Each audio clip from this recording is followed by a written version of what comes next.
Everyone welcome back to best of commerce. और as per your demand मैं आपके लिए फाइनली परफेक्ट कंपटीशन की ग्राफ वाली वीडियो लेकर आ गई हूँ।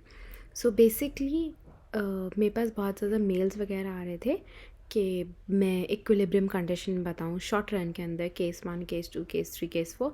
सो आज हम केस 1 करेंगे under perfect competition, super normal profits. Clear? तो देखो, हमारा जो परफेक्ट कंपटीशन होता है उसके अंदर एज वी नो कि जो सेलर्स होते हैं यहाँ पर प्राइस टेकर्स होते हैं। क्यों? क्योंकि बहुत ज़्यादा नंबर ऑफ सेलर्स होते हैं एंड उतने ही नंबर ऑफ बायर्स होते हैं। लाइक सेलर्स और बायर बहुत ज़्यादा होते हैं।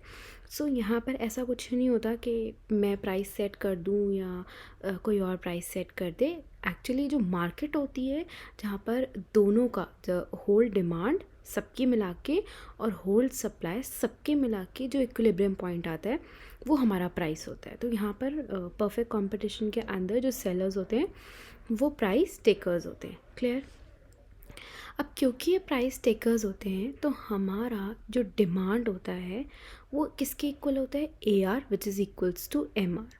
यानी कि जो डिमांड कर्व डी है facing the firm is infinitely elastic at the establishment market price OP. The demand curve is also AR, MR curves under the perfect competition. यानी कि इनफाइनाइटली इलास्टिक है। मतलब अगर कोई भी सेलर अपना प्राइस ऊपर करेगा तो बायर्स तो लेंगे नहीं, भाई महंगा क्यों लेंगे वो। और अगर कोई सेलर इससे नीचे बेचेगा ना इस प्राइस से, तो बायर्स क्या एज्यूम करेंगे कि ये जो है ये इन्फीरियर क्वालिटी का बेच रहा है। सो यहाँ पर जो होती है इनफाइनाइटली इलास्टिक, मतलब थोड़ा सा भी ऊपर नीचे हुआ प्राइस में तो डिमांड विल बी ज़ीरो।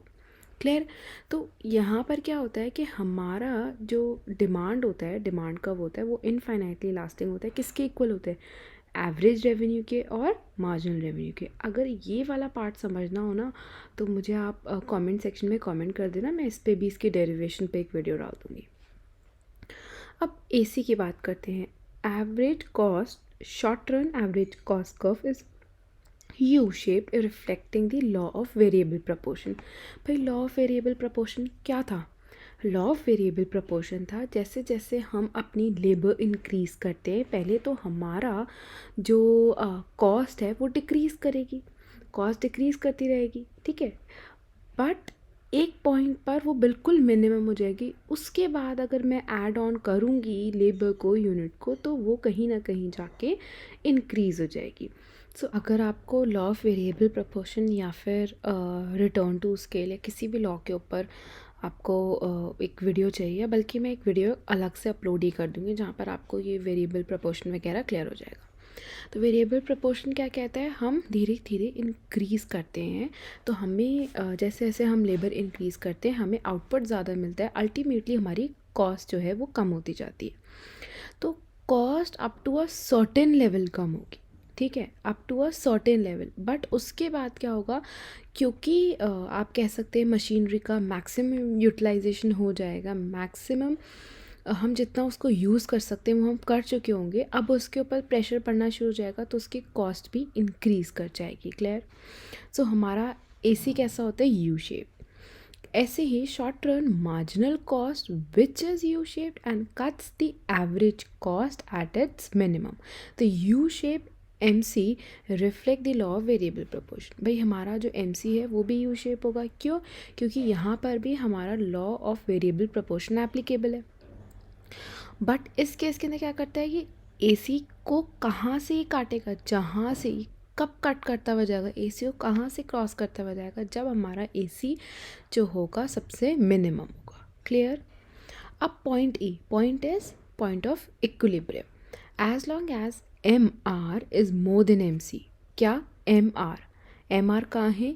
ये वाला part. As long as is M R is more than किससे? Marginal cost. यानी कि हमारा रेवेन्यू किससे ज़्यादा है? हमारी कॉस्ट से ज़्यादा। अगर रेवेन्यू ज़्यादा है, कमा हम ज़्यादा रहें अपनी कॉस्ट से भी ज़्यादा, तो हमें क्या होगा? हमें प्रॉफिट होगा। इजी सा कॉन्सेप्ट है ये तो। Clear? The firm find its profitable to produce more. Clear? If marginal revenue, यानी कि अब इस पॉइंट पर आ जाओ।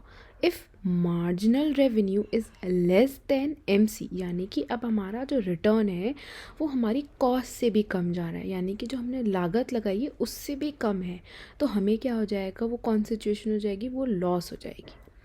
The firm must cut down its production. Therefore, the firm maximizes its profit by producing where MR is equals to MC. कहाँ पर MR is equals to MC, ये वाला जो पॉइंट है ये हमारा पॉइंट ऑफ इक्विलिब्रियम हो जाएगा।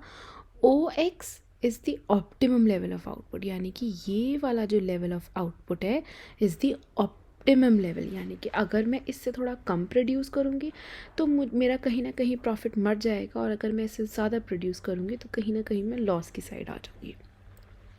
क्लियर। तो ये जो शेडेड एरिया है ये क्या है, मेरा प्रॉफिट है। क्यों? क्योंकि यहाँ पर जो मेरा एम आर है रेवेन्यू है वो ज़्यादा है मेरी कॉस्ट से, और यहाँ पर मेरी कॉस्ट ज़्यादा है मेरी लागत से।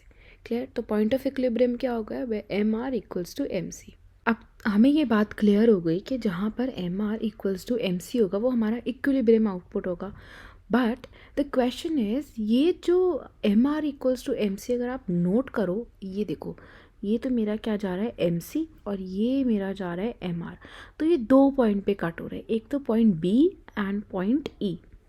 ठीक है, but MR equals to MC at 2 points, point B and point E. The decision between these 2 points is made by using the second marginal condition, that is, the slope of MC should be greater than 0 or MC must be upward sloping, hence point B is ruled out। यानी कि भाई equilibrium point अगर हम देखें MR equals to MC जो है वो दो पॉइंट पर हैं, point B and point C। But in दोनों में अब हम डिसीजन कैसे लेते हैं, हमारा सेकेंड मार्जिनल कंडीशन यूज़ करके, यानी कि हमारा जो MC होना चाहिए, हमारा MC क्या होना चाहिए, अपवर्ड स्लोपिंग, ऊपर जाता हुआ। ये अगर हम यहाँ देखें तो ये नीचे जाता है, बट हमारा कैसा होना चाहिए MC, अपवर्ड स्लोपिंग, यानी कि ऊपर की तरफ जाने वाला होना चाहिए। तो हम पॉइंट B को क्या कर देंगे, कैंसिल, और हमारा पॉइंट E एक्सेप्ट हो जाएगा। क्लियर।